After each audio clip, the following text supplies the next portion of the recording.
That's the one we want. Want to see that beautiful mug of yours. There he Oh, is. all right. All right. Neil So, Hallinan.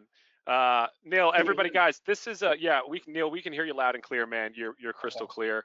Guys, Neil Hallinan here. He is not only one of the brightest individuals that I have ever come across. Neil and I have like the wildest story of how we met at a PRI conference several years back at the JCC here in Manhattan. And Neil's in the back. His jaw was on the ground, watching Ronnie Fruska just do what he does and do that magic stuff that he's grown quite the reputation for it. And I actually reached out to Neil after that conference to see if what his experience was a magic act, and he was all in. And him and I have kept in touch. Well, I'm sure some of you have seen our Genius series that we did last year, a bunch, the live stuff here in New York, and we broadcast quite a bit of it on live on Facebook. And Neil, I don't want to take up any more of your time, man.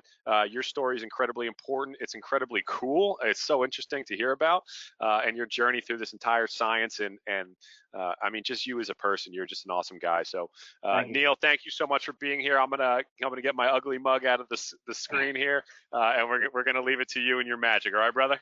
All right. All right, Neil, all you, buddy. Okay. So, uh, that was actually one of my stories I was going to tell, was how I met Sean to begin with, but he stole that. But actually, I can still tell it a little bit because there's a little bit more detail to it, because it really encapsulates my whole life. My whole life has been a search for the ground, for orientation, meaning, where am I? Where am I going? And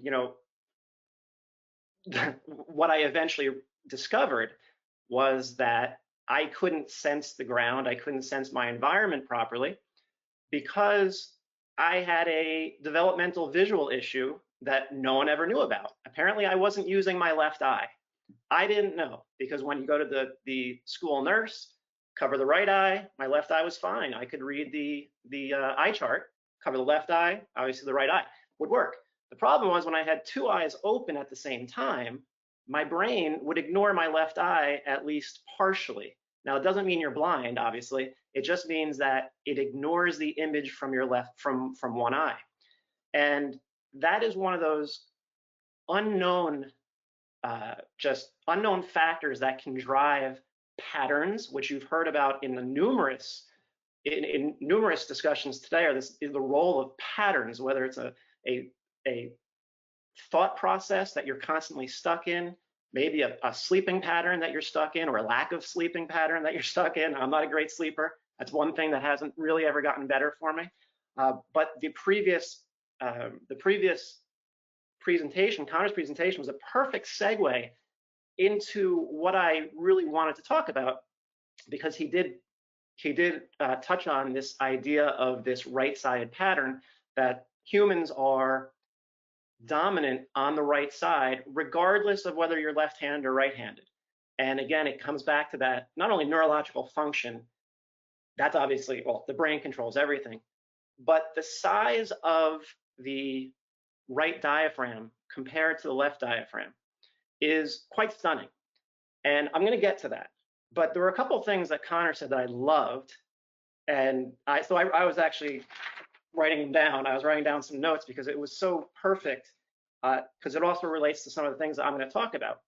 Now, when Sean first asked me to do this presentation, I wanted to be as accessible as possible with my information. I didn't want it to be too PRI-ish. So if I know a lot of people out there might not even know what postural restoration is. So I'm not going to get too into the details of it, but I have to talk about it in the grand scheme of things, because to me, it's not a system. It's not a way of helping people. Postural restoration to me is currently, at least, the best explanation of how humans stabilize themselves, move themselves in space and time. And I know that's a mouthful, but when you realize that so much pain, so much movement dysfunction is simply caused by the fact that we have lost references that Connor mentioned, references. We lose position. Our blind brain our brain that is relying upon sensory input from your eyes, which is most of it, and sensory input from the ground. When your brain doesn't have that properly, you can get stuck in a very bad pattern. So patterns are normal. That's the important thing to realize. The patterns are normal. Being right dominant is normal. Postural restoration has identified this right-sided pattern. Asymmetry is not a postural restoration concept. Humans are asymmetrical. In my mind, postural restoration has explained the best how these patterns can get out of hand. And when these patterns do get out of hand, I am an example of patterns gone wild. Being right dominant is not an issue. Being so right dominant that you can lose the left side of your body, that is the issue. I've worked with numerous people, and honestly myself, who say they feel disconnected from their left leg, like they can't even feel it. I am the same way. I will never show this picture, but a couple of summers ago, when I was really trying to get to the origin of my issues, which I still didn't know about the visual, I kind of took a lot of pictures of myself, and I noticed my left leg really did not look like it belonged to the same body that the right leg did. It just looked completely disconnected. And that was because of the frontal plane. I had lost my frontal plane so early on in life that I'm not even sure if I had the frontal plane in my life because of my visual issue. And I will get to that a little bit further down the line. But a couple of things that Connor said. He said mindless activation. And that brings up, I thought of this book right away, Eye of the Vortex. And I ran to my library, not my library, just my books. And I had to say this. I had to read this part. This author, Rodolfo Linus, he's a founding father of modern brain science. He wrote, the human mind has evolved as a goal-oriented device, a goal, not mindless, goal-oriented device that implements predictive. It's constantly in a state of prediction, so you don't have to think about the present. If you had to think about how you're going to move, how you're going to do everything you're doing in the present, you'll never get anything done. So your brain is a predicting machine. It's constantly predicting. So the mind has evolved as a goal-oriented device that implements predictive, intentional interactions between a living organism and its environments. I am a living organism, and I have an environment. You could say that we are all part of the environment and not separate from it, and I think that's probably true. However, the external world. Underlying the workings of perception or sensory perception is prediction. That is the useful expectation of events yet to come. Prediction with its goal-oriented essence, so very different from reflex, so prediction, is the very core of brain function. Whether you want to believe that or not, that's fine, but I think it's pretty accurate when you really start to read this book. So what if your predictions are wrong? What if your brain is thinking you're somewhere where you're not? What if your brain thinks that the fist flying at your head is actually a foot away, and in reality it's only 6 inches away? You're going to get hit, and then things are wrong. All right, things aren't going to go well. Well, that was me my entire life, because my visual system did not allow me to sense the ground properly. And obviously, physically, I knew the ground was there. I could see it. I could feel it. It hurt. I had plantar fasciitis for 4.5 years in both feet. And if you had plantar fasciitis, it's brutal. In both feet for about 4.5 years, from about the age of 22 or 23 to 26 or 27, probably 27. Yeah, because my dad died around that time, whatever. It was still 4.5 years and it was brutal. Plantar fasciitis occurs when people don't sense the ground.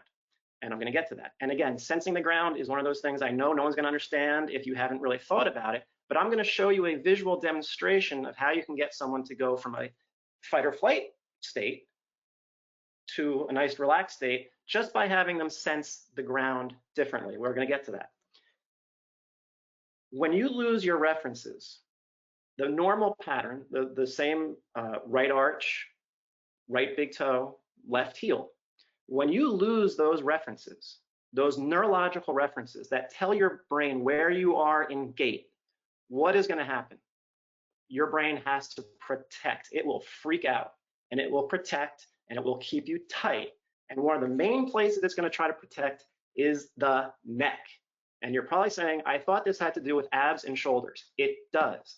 The issue is the shoulders are not the issue. The shoulders will be perfectly fine. The shoulders, and let me define that by, I'm saying if there is no acute injury, no sickness, no ripping of the rotator cuff, we're talking about idiopathic pain that it just hurts, constantly hurts, constantly hurts. I'm going to speak about the right shoulder in particular because that's kind of part of my story also. The shoulder is a victim of ungroundedness. The right shoulder, if there's no injury, the right shoulder is a victim of ungroundedness on the left side. And this comes through the frontal plane, shifting side to side, gait, patterns. And that is such a big deal because it defines my life. I had lost the ground or never had the ground because my visual system didn't allow it. Again, I was only using one eye, the right. So right eye on top of a right pattern body, a right dominant body already, it was not good. Things started to break down very quickly. Another thing he said, can you breathe through the position? If you cannot breathe through the position, you don't own it. One of the compensations that people use all the time when they are put into a position that is biasing their left side is they will hold their breath or they'll arch their back, one of the two, or both. Extension of the back is the primary compensatory pattern that will break you down. And this is real. So again, I didn't want to get too much into posture restoration because I know not everyone's going to know what it is, but you have to know what this right dominant pattern is. And they are describing it. They call it the left AIC, right BC, right TMCC pattern. Doesn't mean you'll have every pattern. It just means that you are a typical right dominant human that likes to orient their body to the right and thus has to counter rotate back to the left to stay straight. That's all it's saying. It's not necessarily a bad thing. People think that it's a diagnosis. It's not. It's a description of a human, all of us, that prefer the right side of our body and prefer to orient ourselves to the right compared to the left. Some people, no issue. They can go through life, no problem. At some point, for some people, the ones that are in pain, their brain, because everyone's like, well, if everyone's in this pattern, why is it such a big deal? Or why do some people hurt and why do other people not? Well, the brain decides. Everyone's brain decides whether the situation is acceptable enough. If you want to think about pain as a way that your brain says, you know what, this situation has to change. It changes your behavior. The problem is you don't always know what to do you don't know what behavior to change. And so it can get very frustrating. Again, I've been there for most of my adult life. So I can really sympathize. I'm sure there's people watching who are in pain and probably chronic pain. A lot of trainers are in chronic pain. And so I think this will be helpful to you, even if you don't understand it completely, just to see it as more of a sensory issue and less as a muscle issue. So I just want to tell you, just to show you how devastating these patterns can be. I got an email from a woman in Norway. I got it 2 days ago. And she wrote, hi, you probably get many emails like this, but I just need to thank you anyway, because you changed my life. I have had chronic pain for 6 years, getting worse and worse. 3 months ago, I would have intense pain just by walking 15 minutes, extreme dizziness, and many other symptoms. I would have to lay down and relax after doing simple things like emptying the dishwasher or taking a shower. My whole right side would cramp. Remember that. Right dominant. Remember, right BC pattern. Right TMCC, right BC. Just orientation to the right. And this is going to directly reflect the shoulder also. I promise you that. My whole right side would cramp. No professionals could help me except diagnose me with fibromyalgia and chronic fatigue and tell me to take inflammatory pills and painkillers. Not uncommon. But I refused. I knew there was something that we were missing. I just didn't know what. I kept telling them that I was using my right side of the body more than my left side. Yes, she was. And that regular PT exercises made me worse. I kept Googling, searching for answers and suddenly 3 months ago, you popped up on YouTube because I searched for information about tilted pelvis, and you will see pictures of my ridiculously tilted pelvis in my early 30s. Information about tilted pelvis. I spent hours and hours watching pretty much all your movies and started doing the beginner exercise program, as there is no postural restoration professionals here in Norway. I don't want this to be a ode to postural restoration. That's not my point here. My point is to make people aware of this dominant right side pattern and what it can do to people if it gets out of hand. Today, I played outside in the sun with my daughter for many hours, and she capitalized that hours. I even took a little ride on my bike. It was so amazing. I am crying now while writing this because I am so grateful. When the pain and fatigue slowly comes, I do the PRI exercises and the pain and fatigue goes away again. I have control. People who are in pain, they have no control, and it just causes worse anxiety, and you get stuck in this cycle of pain, depression, anxiety, and they have no control. Giving someone, if you are a healthcare person out there, if you are a trainer, if you are a physical therapist and such, giving someone a sense of control of their life, they will be forever indebted to you. That is why I am so passionate about postural restoration, because I had no control over my life for most of my adult life, unfortunately. And so I found what I was looking for all these years. I still have a long way to go, but now I finally know what exercises to do. And she only did 4, because I only have 4 on my website. She's going to need more, but that's how getting your left side into the game a little bit when you've lost it for so long can change your life. I am slowly getting my life back, or a better life, because now I know what I have missed. Thank you for sharing your knowledge. I don't even dare to think how my life would turn out if I hadn't learned about postural restoration, blah, blah, blah. And I feel the same way, because I couldn't do anything. It's not even just the chronic pain. Spiritually, you get just worn down. Being in pain is tiring. I work with people like this all the time. People have moved home to live with their parents because they can't manage their own body. A gentleman in France, he had to quit. He has a baby on the way. He quit his job a year ago to try to figure out how to manage his pain, and we're doing a pretty good job of it, so that's really exciting. But if you've never been in chronic pain, respect people when they say they're in pain.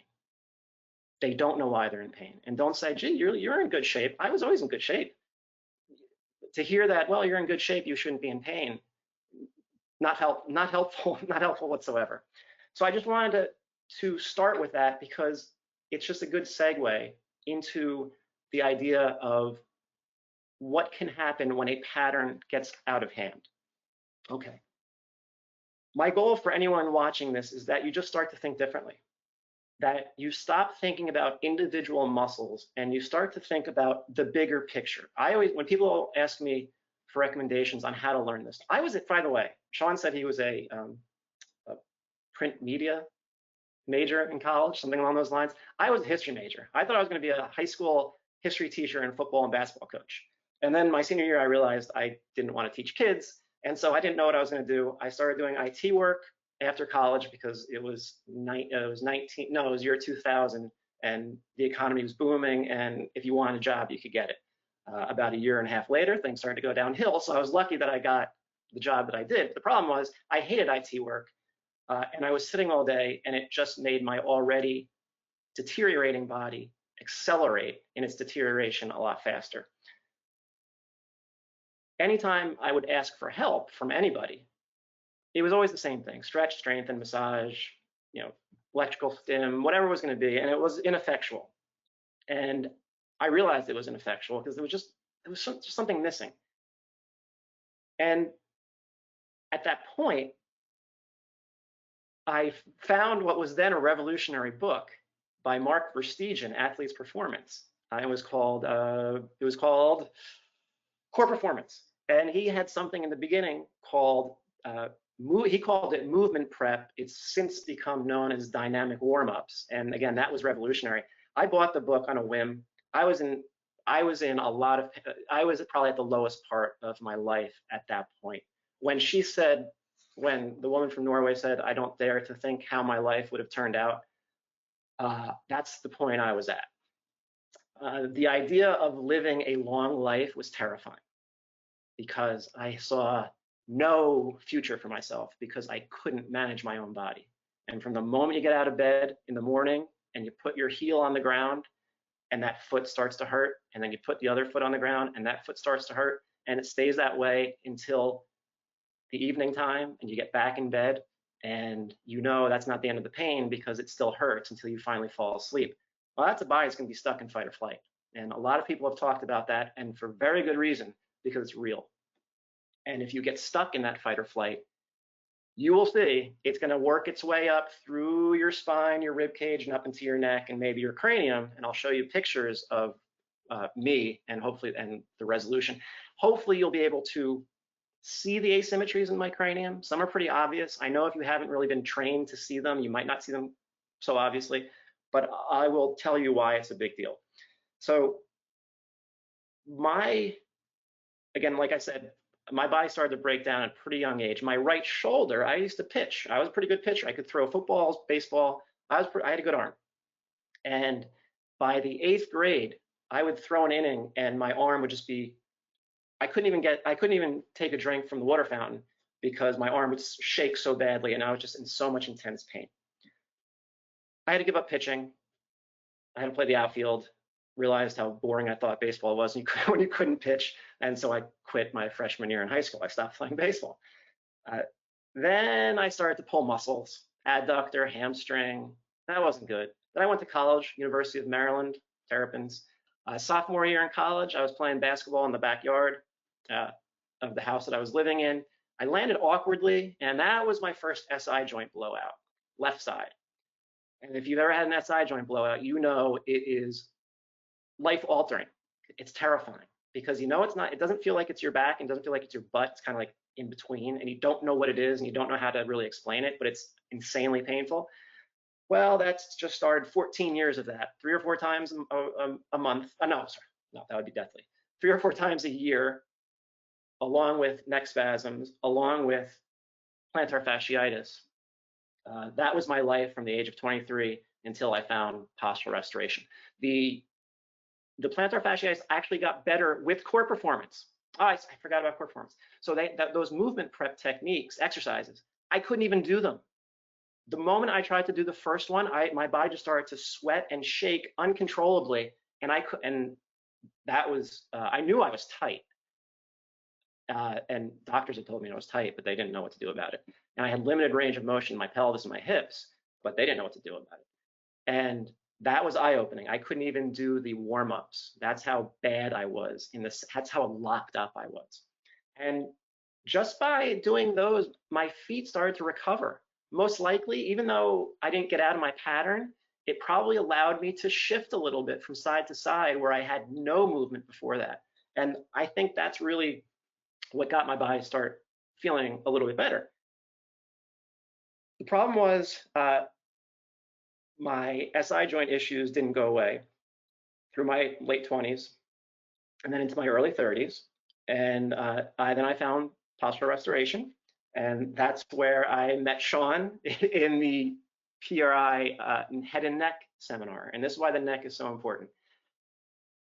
Ron used, you know what, I'm going to show a couple pictures because, uh-oh. Can people? Okay. All right. Can you? I'm hoping you can see these pictures. All right. Here's me as a little bambino, as a little kid. If you look at my eyes, they're pretty symmetrical. Now, skip ahead 5 or 6 years. I'm not sure how old I was. You can notice the left eye appears quite a bit higher. And if you look at the ear height, the same thing is occurring. My cranium is twisting. They call it a torsion. And that, again, that was visually driven. It was already ingrained upon me as a youngster. That will lock up your neck very quickly. So from a very young age, I couldn't move properly. Once your neck is patterned, it's going to affect your right shoulder and your left shoulder, but I'm just talking about my right shoulder because you lack space. Everything on the right side gets compressed, and you're going to see that coming up. And I just wanted to show you that this picture was taken 3 years ago. So I was still in that same position at 39 or 40. I'm 43 now, so there you go. And that is the progression of symmetry to asymmetry to my head resting on. The problem is your cranium is resting on your spine, your atlas in a improper way, and it prevents it from moving properly. It locks it up. And now you can't rotate, and rotation is so important. I'm going to get to that with references from other books. It's not just the PRI thing. So that was problematic. The pain that didn't want to end, the lateral tilts. Hopefully you can see that.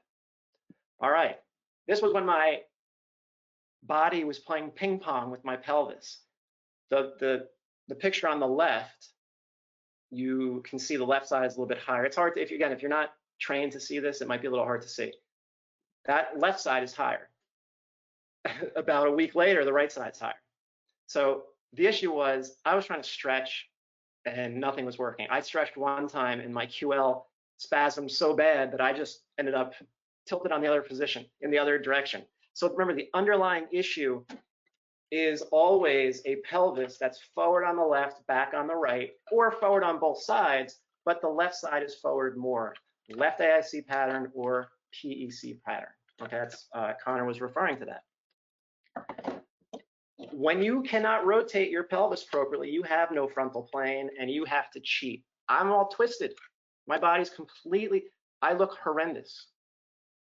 I'm 33 and I look just uncomfortable. And everyone sees that picture, it's like, wow, you look so much more healthy now. Well, yes, that is a locked up system. And if you look at my left SCM in the picture on the right, so SCMs, the left side is more pronounced than the right. Not what you want. The right side being more pronounced, normal. Left side, not so normal. It means you've compensated even extra and you're probably forward on both sides. So that is my early 30s. Well, yeah, that was early 30s before I found postural restoration. And then I think that's, oh, yeah. Oh, okay. So meeting Sean at the seminar. The reason I got picked to be up there was look at the crossbite on the right. The teeth on my left are nice. I had a crossbite. Ron Haruska, the founder of the PRI, said, yeah, you're going to be my model for right torsion today. It's like, sounds good. And that crossbite, it wasn't the cause of anything. It was a symptom of visual instability. My visual system was so unstable, it caused so much instability throughout my whole body. Sensory-wise, because I could not sense anything, I used my what they call somatognathic system to help stabilize my body on the right side.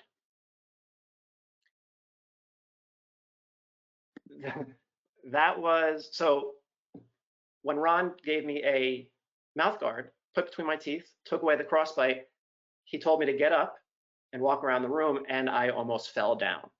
And that brings me to a great little passage in a book about falling down. This is called The Trouble with Gravity. Great book. And he writes, falling over is easy.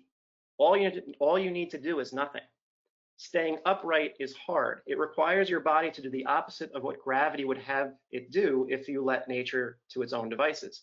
You can think of staying upright as standing, which it is, but that formulation is really just a positive iteration of what is essentially a negative action, not falling over. So when you're standing, you're not falling over. Gravity is trying to make you fall. I was organizing all my sensory perception because I didn't have it in my eyes and I didn't know it at that point. I could see, but I didn't know I wasn't using my left eye. This was keeping me stable on the right because the left side was dangerous. I couldn't sense the left side, so I was doing anything I could do, not consciously, obviously, my autonomic nervous system, my brainstem, was doing whatever it could do to not let me fall to the left. That is a huge concept. I talk about that all the time on my videos, on my YouTube channel. Fear of falling to the left is what a lot of people are hurting because of. That's this pattern. It's keeping you to the right to prevent you from falling over further to the right, but then also to keep you from falling to the left. And the visual system registers both external motion and where the head and body are in relation to the world. Sensors in our muscles, tendons, and joints, the proprioceptive system, record the positions of our legs and feet relative to the ground, as well as the position of our head relative to our chest and shoulders. Organs in the inner ear, the vestibular system, are sensitive to the position and movements of the head. All this information feeds into the brainstem, which is also gathering knowledge of previous similar experiences from the cerebellum and cerebral cortex. Once the brainstem has integrated past and present data, it coordinates the actions of the various parts of the body. I could not coordinate anything properly because all my sensory perception was thrown off. So the point here is a lot of dysfunction of movement and stability. If you're extending, if you're arching, that is compensatory for lack of proper sensory input, probably not from the eyes because most people don't have that issue, but probably from the ground. Why? Because with what Connor said, you've lost neurological reference of the ground. That's why that is so important. And when you end up like me, you will have no reference to the ground. So what I want to do is I want you to stand up. I really do want you to stand up. And you are going to take off your shoes and you're going to compare where you are feeling your weight between your left foot and your right foot and just see if it's equal. Most people will not feel their weight evenly. So if you take off your shoes and you just stand in a normal spot, a normal stance. Don't try to shift to one side or the other, just stand. With your left foot, make sure your knees are unlocked. With your left foot, do you feel your weight more towards the heel or more towards the forefoot? With your left foot, do you feel your weight more towards the outside or more towards the inside? Most people are probably, you've probably never been asked that question, but it's a great question to think about to start entering into the world of asymmetry. Now with the right foot, do you feel the weight towards the heel or towards the front? Do you feel it more towards the outside or the inside? Okay. Most people, a normally patterned human who has not done any techniques to get them into a more neutral state, as we say, they will feel their weight more towards the front of the left foot and inside, so kind of the left arch area, and more towards the right heel outside. That's completely normal. That reflects a body that is shifted to the right. I start every client with that because I know what the answers are going to be because I know they're not neutral. That is reflective of left AIC, right BC patterning. That's normal. The problem is when you can't get out of that position and shift to the left. So I'm going to show you. Do I have? Yeah. I'm going to show you. Move this screen around. How you can get someone neutral. I'm hoping you can all see this. All right, so here I am. This is just a standard test. Adduction drop, not terrible, but she cannot adduct her left leg. She does not have shoulder internal rotation fully. That's another great test to use. She cannot side bend her neck to the right as much as she can to the left, and she knows it, goes further to the left. Just checking to see if she has curve in her neck. That's her abduction, not enough. Now, all I have her do, let me just pause this. I'm just narrating, this is my YouTube video. All I'm having her do is sense her left heel and the right arch. These are the two neurological references she has lost. I'm having her feel her body weight through the left side. I am biasing the left side of her body. I'm grounding her on the left side because as humans, you have to ground, and rotate, and that's walking.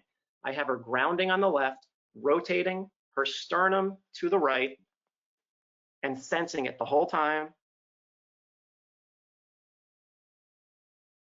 All right, and now she's going to lie down again. Here we go. Retest.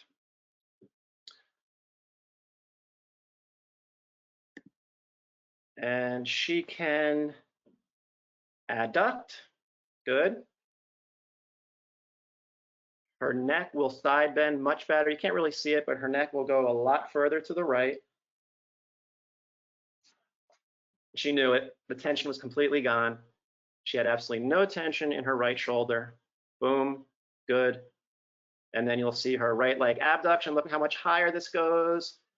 That means she is now off of her right side. Neurologically, she is no longer tied to the right side of her body. That's what those tests are. You can think of them as range of motion tests, but they're telling you, is this human, is this person tied to the right side of their body? If they are, give them the left side references. Right arch tells the brain, go to the left. Left heel grounds you through the left side. The moment you sense that the left side is different from the right side, her brain said, oh, thank God.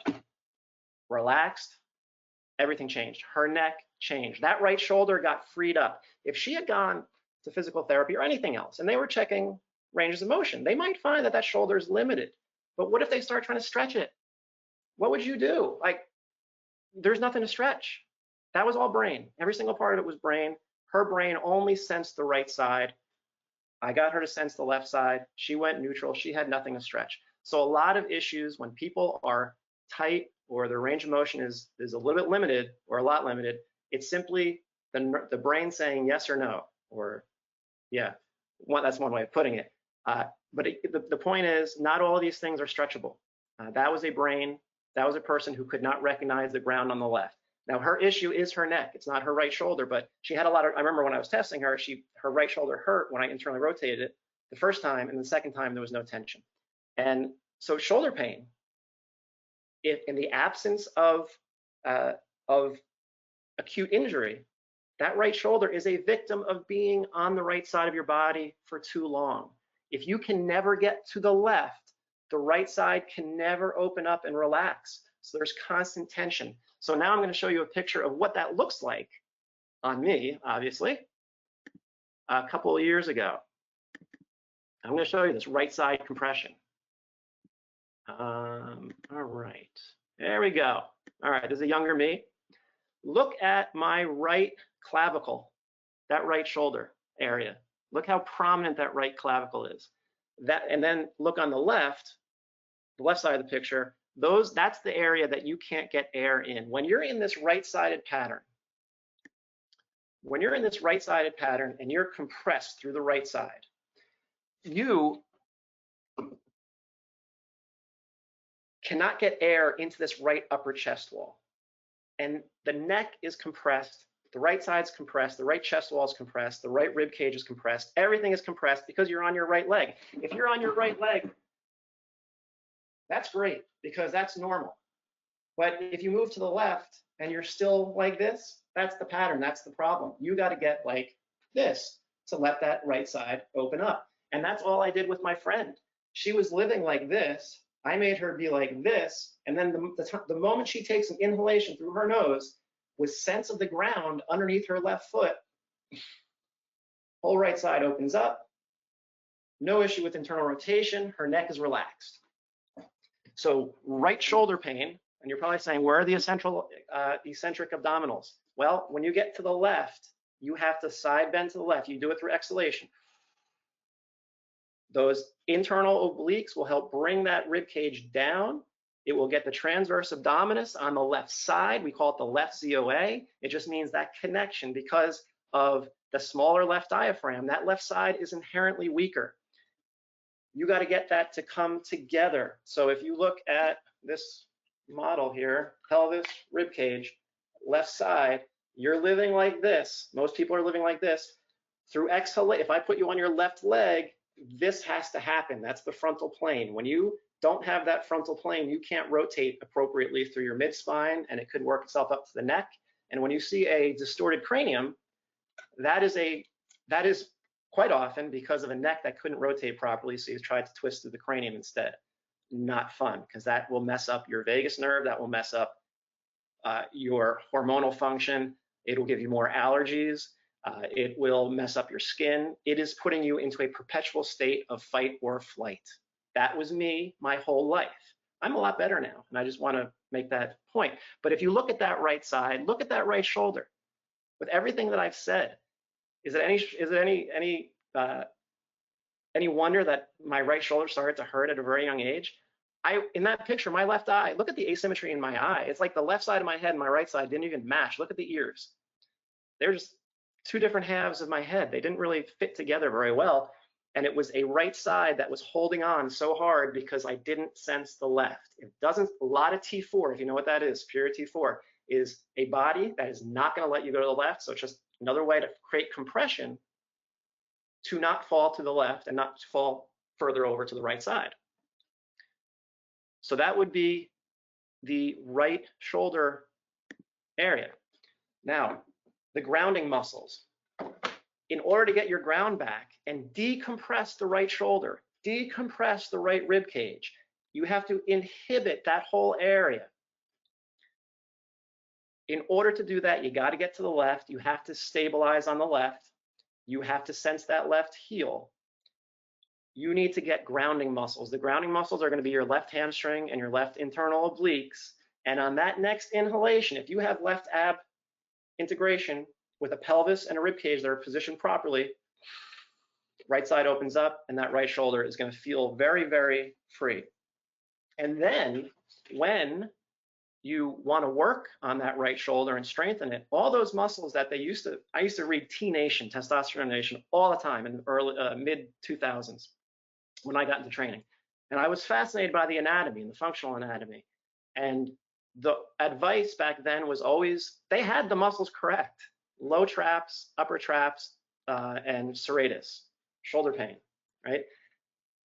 When you don't have air in this right chest wall, when this is closed down and you don't have air in that, the shoulder blade does not sit properly on the rib cage. It's going to be fluttery, winged quite often. It'll be probably pulled forward in the front by a tight pec minor.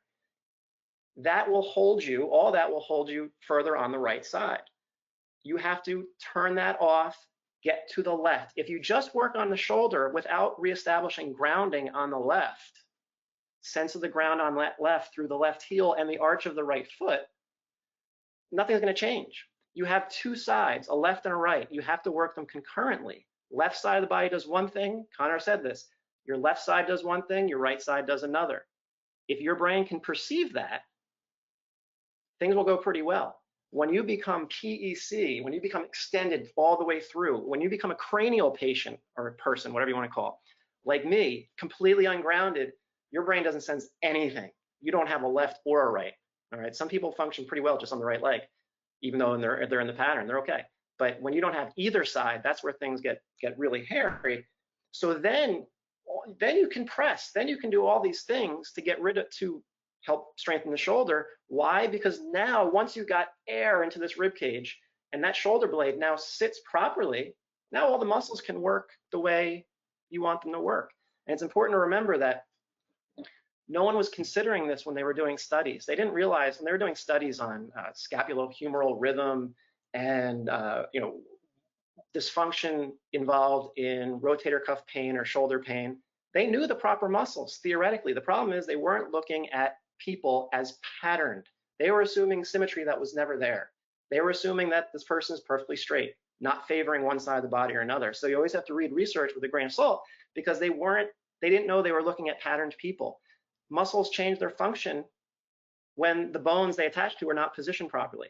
So when you think you're working your traps or your deltoid or anything like that, because of the lack of position of the pelvis and the rib cage, you may not be. And one of the things that constantly occurs is you overuse your neck, particularly the upper traps, the right upper trap, to lift your arm because you can't control it with the proper muscles, with the low trap and the serratus, because those are disengaged because the right shoulder blade, the right scapula is disengaged because of the pattern. So when you're patterned one way or another, you're going to start to use your neck too much, whether it's for breathing because you lost your left diaphragm or because you've lost stability somewhere else in your body.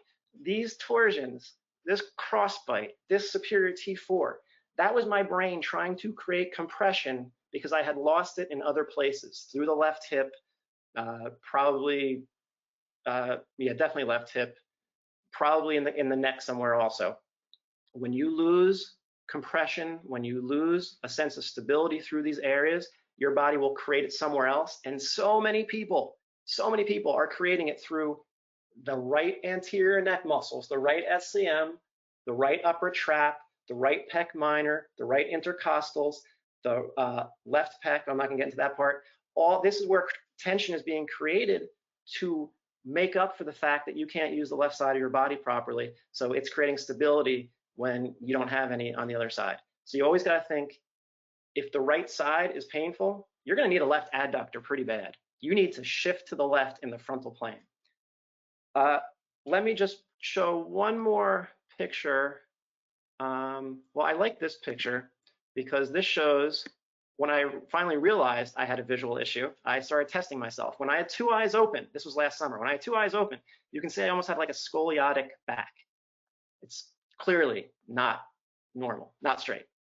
When I closed my right eye, everything straightened out. So people are like, what? Because my right eye, whenever my right eye was open, it would just dominate, and it affects your posture. And it's no wonder that I would have back tension, lower back tension in picture number one. And then the moment I closed my right eye, back tension went away completely. So you got to think sensory of the ground. Remember, this is still a ground issue. I could not sense the ground on the left. And you're going to say, no, it's the eye. They're the same thing. It's all one system. The eyes prevented me from sensing the ground. My brain freaked out, tightened me up, put me back in a pattern, and that's what you see in, that's a fear response. That's a fight or flight response because my brain was afraid of falling to the left because I didn't sense the left. All right. Why is this area also so important? Well, that vagus nerve is really important. If you don't know, I'm going to run out of time. I didn't think I was going to go this long. If you don't know what the vagus nerve is, you're going to want to find out because of this picture. Oof. All right. Look at all, this is the right SCM. I don't even have the trap in there. This is the right SCM. Look at all that important circuitry that's coming out of the cranium. If your neck is being held like this, which it is in a right TMCC pattern, that's how I was living my life. Look at all the thoracic dysfunction that can occur because you're constantly oriented to the right. You can never release it to open it up. Rotation is good. You need it for one side to compress, the other side to decompress, and then alternate, alternate, alternate. Connor was talking about that. When you don't have an alternating neck, it has to side bend and rotate without restriction so that those nerves don't get compressed. The vagus nerve is actually, the SCM and the trap are both innervated by the cranial nerve, accessory nerve. Cranial nerve number 11. Should be both of them. They are highly integrated with the vagus nerve, and the vagus nerve goes all the way down. It regulates your ability to socially interact. It is a major regulator of fighting or flighting. It goes all the way down to your gut. It is just part of everything you do. Your breathing, it's so autonomic. If that is getting compressed up in this area, because it can make your life miserable. I've had ringing ears since I was 13, tinnitus. Over the past 2 years, it has come down quite a bit to the point for the first time it is not bothering me anymore. And I really thought I would not have so much to say. So I was actually going to have Sean ask me questions because I was like, I don't know if I have 50 minutes in me, but apparently I did. So all I want to say is learn about patterns, learn about this pattern in particular, because it's going to explain so much of what you see but have no reference for. People are in pain, they don't know why. You can't stretch and strengthen your way out of it. You have to decompress things. You have to unsquish things. You have to rotate. You have to be able to rotate your head and your neck. You have to be able to rotate your thoracic spine, your whole spine. You have to be able to rotate your whole body. If you can't rotate, you are going to pay a price. And you don't want to start rotating through your lumbar spine, your SI joints. That's what I used to do. All of these things are really, really detrimental. All those things can make someone's life miserable. And I think just from playing the averages, someone out there that's watching right now is experiencing these things. I highly recommend checking out posture restoration. My website, pritrainer.com. I talk about all this stuff, pritrainer.com. And then I'm on YouTube, so this is my life. I am just a living, breathing, formally patterned person. So it is everything to me. I'm passionate about it. If you need help, if you're in pain, if you need help, again, Skype actually works pretty well. So I really enjoyed doing this, and I didn't think I was going to enjoy it this much, but it was great. So Sean, thank you very much for the opportunity. He's a great guy, passionate, and he actually encouraged me to continue with my YouTube channel when the place I used to use for my training got hit by a car. No, an SUV. He said, "Well, you got one choice," and he was right. So I Damn, went. Neil. Listen, if I knew anything for certain rolling into this presentation today, I knew that there was no way I was going to have to ask you any questions. That you were going to roll right through those 50 I minutes. honestly thought I was going to run out of information. Dude, you know, it's just classic. Like right before the presentation, you're always a little concerned that you're not going to cover it. But dude, you hit a home run. For everybody listening, you know, I think Neil, as much as anybody is, I know that so many people are interested in the PRI sciences, and you know, I am as well. And a lot of times when I am teaching somebody PRI, I send them links to Neil's videos. I send them links to the stuff that Neil's done. So for everybody out there who's interested in this stuff, and I apologize that we didn't get to the questions that I shouted out there in the chat, but I know that Neil's more than willing to answer every question that you guys have. You know, one of the coolest moments for me in this whole career that I'm in now is walking through a Whole Foods in New York City and seeing somebody watching your videos as I was strolling by. They were on their computer. I'm walking by, you going to the bathroom, and they're sitting there watching your videos. I was like, no way, man. Neil, he's everywhere now. Cool. But Neil, thank you so much for everything, dude. Killer Thank presentation. You. Again, everybody, please support him. We got 10 minutes, and then we got Nick Ventrella coming up talking about how to reverse Alzheimer's. Neil, thank you very much, brother. Thank you, Sean.